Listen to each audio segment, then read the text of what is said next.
আমি জাতীয়তাবাদী নই। কেন নই সেটা ব্যাখ্যা করতে কিছু বলবো। আমি বিশ্বাস করি যে উপমহাদেশের মানুষদের জন্য জাতীয়তাবাদ সব মিলিয়ে ক্ষতিকর হয়েছে। অশিক্ষিত মানুষদের জন্য এই ক্ষতি সামান্য, কিন্তু শিক্ষিত ও চিন্তাশীল মানুষদের জন্য জাতীয়তাবাদ অনেক ক্ষেত্রেই বিপর্যয়কর হয়েছে, বিশেষ করে আমার সময়। দেখেন, মাইল্ড ফর্মের একটা জাতীয়তাবাদ পৃথিবীতে প্রায় সব দেশেই আছে, যেটা মূলত জনগণকে একাট্টা করার জন্য একটা প্রয়োজনীয় আবেগ। এর মধ্যে আমি অবশ্যই ক্ষতিকর কিছুই দেখি না। কিন্তু ভারতবর্ষে সেই অবস্থাটা এখন আর নেই, কারণ ভারতবর্ষে জাতীয়তাবাদ গাইডিং প্রিন্সিপাল হিসেবে ইমার্জ করেছে। ইন্ডিয়া ও বাংলাদেশে এই সমস্যা বিশেষ করে প্রকট হয়ে দাঁড়িয়েছে। আনলাইক বাংলাদেশ এন্ড ইন্ডিয়া, পাকিস্তানে জাতীয়তাবাদের সমস্যা এখনো লোকাল লেভেলে আটকে আছে, ন্যাশনাল লেভেলে কনসেন্ট্রেট করেনি। 10 বছরের ইকোনমিক বুম হলে ওখানেও ঠিক একই সমস্যা দেখা দেবে। আপনি জাতীয়তাবাদের কাছে এখন মোরাল কোড আশা করছেন, যেটা ডেলিভার করতে সে ফান্ডামেন্টালি অপারগ। কি করতে হবে এই দিক নির্দেশনা দেওয়ার কোনো ক্ষমতা জাতীয়তাবাদের নেই, কোনো জাতীয়তাবাদেরই নেই।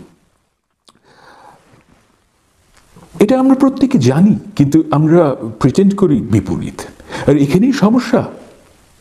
ফলে জাতীয়তাবাদ ন্যাশনাল মিথোলজি ও ধর্মের কাছ থেকে চেরি পিক করে শুধু সেই সব কর্তব্য আমদানি করে যেটা ক্ষমতাবানের পক্ষে যায়। সেই ধর্ম থেকে প্রিভিলেজ নেবে, কিন্তু অব্লিগেশন নেবে না। জাতীয়তাবাদী নেতারা আপনাকে বলবে যে দেশপ্রেম ইমানের অঙ্গ, কিন্তু এটা বলবে না যে চুরি করলে সাজা হলো হাত কেটে দেয়া। এখন হাত না থাকলে গোল ঘরে গিয়ে এত এত লোককে ভাষণ দেবেন কি হবে, তাই না? সমস্যাটা কি বোঝেন? জাতীয়তাবাদকে সিরিয়াসলি নিলে যে কোনো সমাজ আসলে ফ্র্যাকচার্ড হয়ে যায়। অথচ আশা ছিল সমাজের ভিন্ন ভিন্ন গ্রুপকে সে জোড়া লাগাবে, কিন্তু করে ঠিক উল্টো কাজটা। কেন? যখনই আপনি জাতীয়তাবাদকে সিরিয়াসলি নেবেন, তখনই আপনাকে স্পষ্ট করতে হবে যে এই মত অনুযায়ী কর্তব্য কি। অর্থাৎ পাওয়ারফুল পাওয়ারলেসকে বলবে যে তোমাদের কি করা উচিত, এবং অবধারিতভাবে পাওয়ারলেস এই গল্পে বাদ পড়ে যায়। চাকমাকে বলতে হবে যে তোরা সব বাঙালি হয়ে যা। জাতীয়তাবাদকে সিরিয়াসলি নিলে সমাজে এক গ্রুপের সাথে আরেক গ্রুপের শত্রুতা আসলে বাড়ে, এবং শেষমেশ জাতীয়তাবাদ আপনাকে ট্রাইবাল বোকাচোদায় পরিণত করে। কারণ জাতীয়তাবাদী লিটারেচারে আইডিওলগরা যা বলে কোনোদিনও রিয়েল ওয়ার্ল্ডে সেটা মানা হয় না, মানা যায় না। রিয়েল ওয়ার্ল্ডের সাথে জাতীয়তাবাদী মাম্বোজাম্বোর যে ঘাটতি, সেই ঘাটতিটা হলো your soul, and you lose it by trading it with the past glory you had done nothing to achieve. বাঙালি জাতীয়তাবাদ ঠিক এই কাজটাই করেছে বাংলাদেশে। ইয়েস, আমি মনে করি যে বাঙালি জাতীয়তাবাদ আপনার অপূরণীয় ক্ষতি করেছে একজন ইন্ডিভিজুয়াল হিসেবে।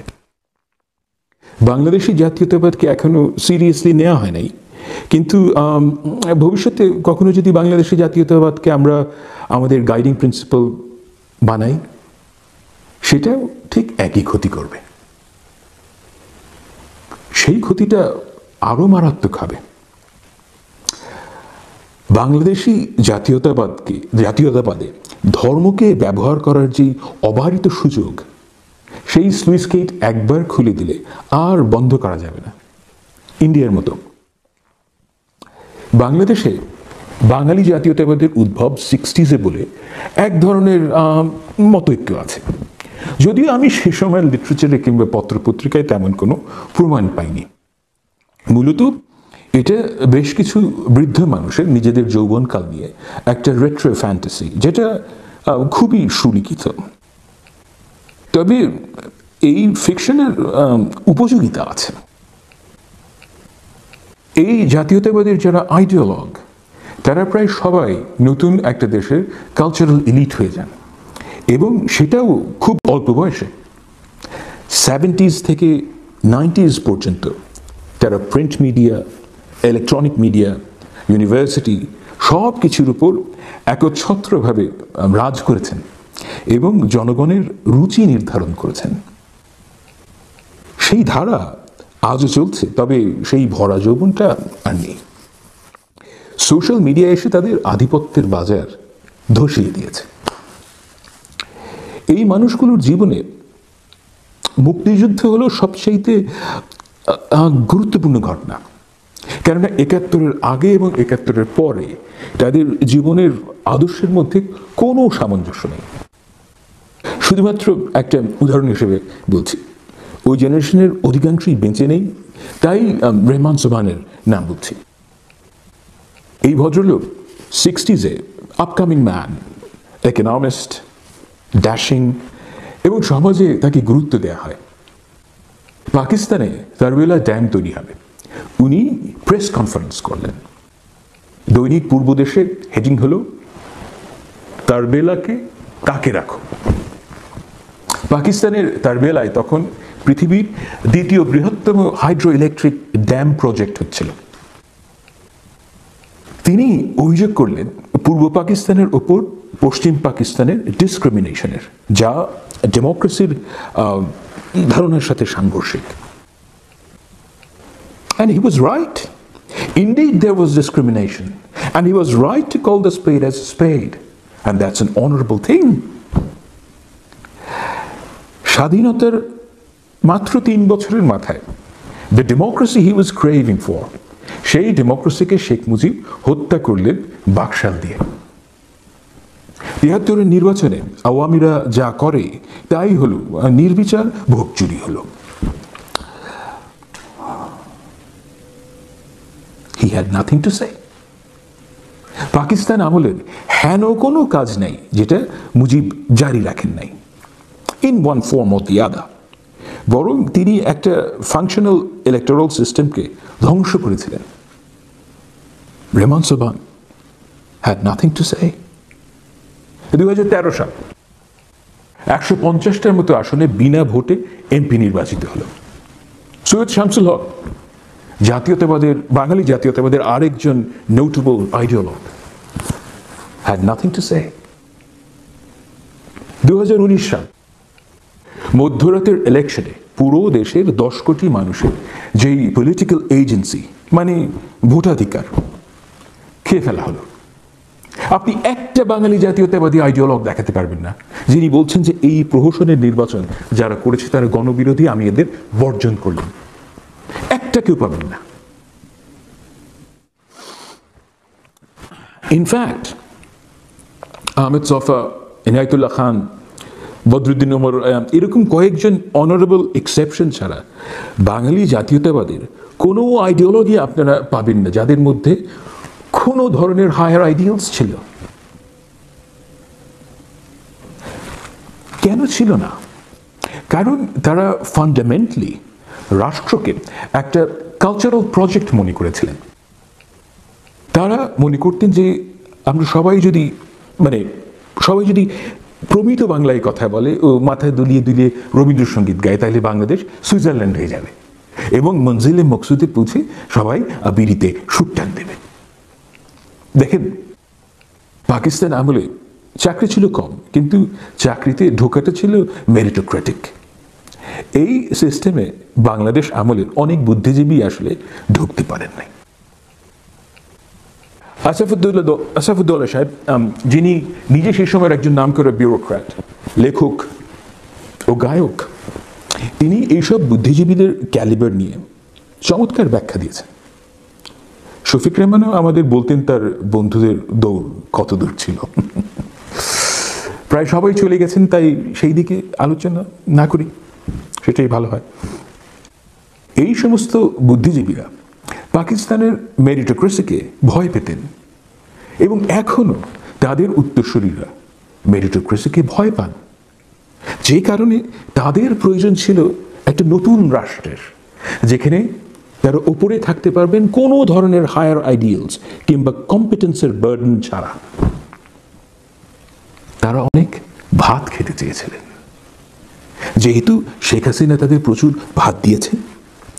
ভাত ছেটানোর ব্যাপারে শেখ হাসিনা কিন্তু খুবই যত্নশীল, সেহেতু তাদের আর এখন কিছুই বলার নেই। কিন্তু এই কাজ করতে গিয়ে তারা যে হিন্দি সিনেমার পাপলু হয়ে গিয়েছেন, এই ব্যাপারটা খেয়ালই করেন নাই। এরা যে তাদের সোশ্যাল ক্যাপিটাল পুরোপুরি খোয়াই দিয়েছেন, এই দেশের সাধারণ মানুষ যে তাদের চামচা ছাড়া আর কিছুই মনে করে না, সেই হুঁশটাও তাদের নাই।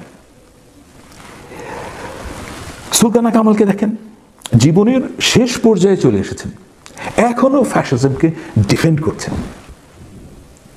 মানুষ এত নির্লজ্জ হতে পারে? দেখেন, মানুষ কি বিশ্বাস করে এটা বুঝতে হলে দেখবেন যে সে কি করে আর সে আর কি করে না। The risk he or she is taking, কি বলে এটা নিয়ে বেশি উতলা হবেন না। 10 কোটি মানুষের ভোটাধিকার কেড়ে নেওয়া হলো, তাদের কোনো আপত্তি নেই। কিন্তু কালকে বলেন যে বাংলাদেশের জাতীয় সঙ্গীত আমার সোনার বাংলার বদলে লেটস সে আইয়ুব বাচ্চুর বাংলাদেশ করা হোক। দেখবেন যে এত বড় যুগলবন্দি কলাম প্রথম আলোতে, একদিকে আনিসুল হক, অন্যদিকে আব্দুল্লাহ আবু সাইদ। এই জন্যই কি আমরা মুক্তিযুদ্ধ করেছিলাম? হ্যাঁ। এই বিশ্বাসঘাতকতা কি এই মাটি সইবে? হ্যাঁ। It's a bizarre mindset that you'll never understand. Silly people. Absolutely silly people. 12 বছর দেশে কোনো নির্বাচন নাই, এই নিয়ে জাফর ইকবাল সাহেবের কোনো লজ্জা নাই। কিন্তু প্রধান নির্বাচন কমিশনার যদি মুক্তিযুদ্ধের চেতনায় বিশ্বাস না করেন, লজ্জায় তিনি গুটিয়ে যান একদম। শেখ হাসিনা প্রধানমন্ত্রী হয়েছেন ভোট ডাকাতি করে, আর জাফর ইকবাল বলছেন ইউক্রেন রাশিয়ার যুদ্ধের কারণে দেশের তেলের দাম বেড়েছে, দেশে অনেক হইচই শুরু হয়ে গেল, কিন্তু আমার মধ্যে না কোনো চিন্তাই নাই, কারণ দেশের দায়িত্বে শেখ হাসিনা আছেন, ওনার হাতে সব কিছু দিয়ে আমি বসে আছি। যেই অপরাধ দুর্বল করে কিংবা যেই অপরাধের দায়ভার পুরো সমাজের উপর চাপানো যায়, সেই অপরাধের সমালোচনায় দেখবেন যে পাপলুরা ভরে দিচ্ছে, সেখানে তারা ডায়রিয়ার মতো বাধাহীন ও সচল। কিন্তু যেই অপরাধের কারিগর শেখ মুজিব বা শেখ হাসিনা, সেখানে তারা মধুবালার মতো লাজুক। এইসব পাপলু বুদ্ধিজীবীদের কালচারাল প্রজেক্টটা কি ছিল? পশ্চিমবঙ্গের অন্ধ অনুকরণ, যার ডাকনাম হলো বাঙালি সংস্কৃতি। এদের প্রায় সবাই স্কুল কলেজে গিয়েছেন 40s থেকে 60s-এ। স্কুলে পড়েন নন রিপ্রেজেন্টেটিভ সাহিত্য, রেডিওতে শোনেন পশ্চিমবঙ্গের গান, সিনেমায় দেখেন উত্তম কুমার, সুচিত্রা সেন। ফলে তাদের পিলগ্রিমেজ ছিল কলকাতা। এর চেয়ে বেশি কিছু চিন্তা করার ক্ষমতা আমাদের পাপলুদের ছিলও না। তারা মনে করতেন যে সংস্কৃতি হলো একটা স্ট্যান্ড অ্যালোন সিন্দুক, আর ভাষা হলো সেই সিন্দুকের চাবি। যেহেতু চাবিটা তাদের কাছে আছে, মানে ভাষাটা তারা জানেন, সেহেতু সিন্দুক তো তাদেরও। এটা হলো ফ্র্যাগমেন্টেড মাইন্ডের বড় লক্ষণ। সে সব কিছুকে আলাদা করে দেখে, স্ট্যান্ড অ্যালোন বিষয় হিসেবে দেখে। সে মানুষের মনস্তত্ত্ব বোঝে না, কিন্তু সংস্কৃতির হাফেজ হয়ে বসে আছে। তাদের মাথায় এতটুকু বুদ্ধি ছিল না যে কলকাতার সংস্কৃতি হলো হিন্দু লাইফস্টাইলের একটা ফলাফল, এবং সেই লাইফস্টাইল আপনি কখনোই ইনভাইট করতে পারবেন না যদি না আপনি হিন্দু মোরাল কোড একসেপ্ট করেন। আপনি তো ভাই মার্জুক রাসেল হতে পারবেন না যদি আপনার লাইফস্টাইলটা হয় 9টা 7টা কর্পোরেট লাইফ, তাই না? আপনি একই সাথে স্ট্যান্ডার্ড চার্টার্ড ব্যাংকের ব্রাঞ্চ ম্যানেজার আর মারজুক রাসেল তো হতে পারবেন না, ঠিক কিনা বলেন? হ্যাঁ, কিন্তু এই 70 বছরের অন্ধ অনুকরণ বাঙালি মুসলমানের মানসিকতাকে আলট্রা ডিফেন্সিভ করে ফেলেছে, এবং আমাদের সন্তানরাও এই মনোবিকারকে ইনহেরিট করেছে। আপনি যদি মনে করে থাকেন যে বাঙালি জাতীয়তাবাদ শুধুমাত্র ব্যর্থ হয়েছে, আপনি ভুল করলেন। এর আসল ক্ষতি হলো ইন্ডিভিজুয়াল লেভেলে। আমি জানি যে আপনারা অনেকেই আমার সাথে একমত হবেন না, দ্যাটস অলরাইট, কিন্তু আমি শুধু অনুরোধ করছি সেলফ রিফ্লেকশনের। কিছু আমার বলার আছে।